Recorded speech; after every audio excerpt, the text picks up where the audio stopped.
Halo guys, kalian tahu yang lagi rame saat ini? Itu tuh Lembaga Badan Pusat Sandiwara. Lembaga Badan Pusat Statistik maksudnya. Jadi BPS ini lagi rame-rame dikritik oleh para ekonom karena ngeluarin data pertumbuhan ekonomi di kuartal kedua tahun 2025 itu sebesar 5,2%. Angka ini dianggap nggak sesuai dengan realita di lapangan guys. Karena kita tahu kondisi ekonomi hari ini terkesan lesu dan banyak PHK di mana-mana. Bahkan nggak main-main guys. Salah satu lembaga independen, Celios, itu sampai melaporkan BPS ke dua lembaga di bawah naungan PBB untuk dilakukan audit terhadap BPS terkait dengan data dan pengambilan metode yang dilakukan oleh BPS itu sendiri. Tapi pertanyaannya kemudian, seberapa berpengaruh sih data itu dengan kita gitu? Jadi guys, persoalan data pertumbuhan ekonomi yang dikeluarkan BPS itu jangan dianggap sepele. Karena data itu bisa berpengaruh ke kita, salah satunya pajak. Direktur Eksekutif Celios, Bima Yudhistira bilang, kalau pertumbuhan ekonomi 5,12% bisa berpotensi menciptakan anggapan kalau masyarakat, utamanya kelas menengah, siap menanggung beban pajak yang lebih. Karena pemerintah berasumsi, masyarakat sekarang harus didorong kepatuhan dan peningkatan pajaknya.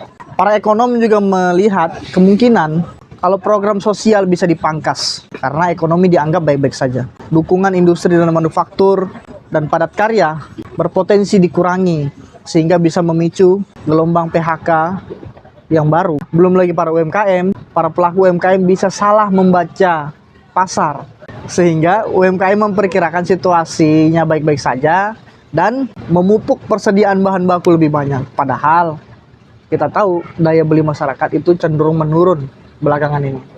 Karena itu BPS diminta agar lebih transparan di dalam tata cara pengambil metodologi dan melakukan transparansi dalam komponen pembentukan datanya. Sebelumnya para ekonom memperkirakan pertumbuhan ekonomi di kuartal kedua tahun ini hanya sebesar 4,7% sampai 4,8%. Tapi BPS bilang pertumbuhan itu sampai 5,12%.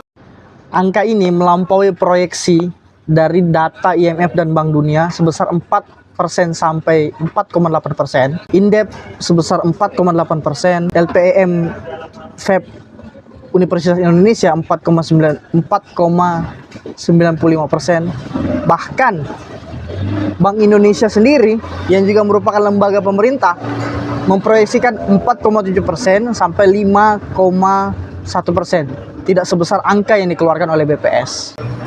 Nggak kayak kuartal 1 tahun 2025, yaitu sebesar 4,87%. Itu pun, asal kita tahu, itu sudah didukung oleh dua momentum besar, yaitu Ramadan dan Idul Fitri. Kita tahu Idul Fitri dan Ramadan itu merupakan satu momentum yang umumnya memicu pertumbuhan ekonomi karena masyarakat ramai membeli bahan baku dan segala macam. Tapi terkait polemik ini, BPS sudah mengklaim datanya sudah sesuai dan sesuai standar internasional dan siap dipertanggungjawabkan. Bahkan pemerintah sendiri juga meyakini dan membantah klaim-klaim yang meragukan data yang dikeluarkan oleh BPS itu sendiri. Tapi kalau kita lihat, di tahun 2024 lalu, Menteri Keuangan Sri Mulyani pernah mewanti-wanti pemerintah daerah agar tidak memanipulasi data inflasi.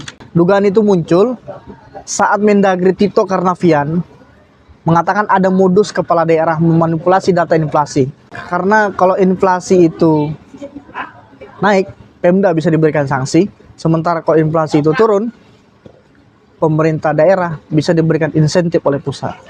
Jadi guys, kalian mau percaya yang mana nih? Mau percaya BPS dan pemerintah atau mempercayai para ekonom? Kalau aku sih ekonom ya. Makanya mikir.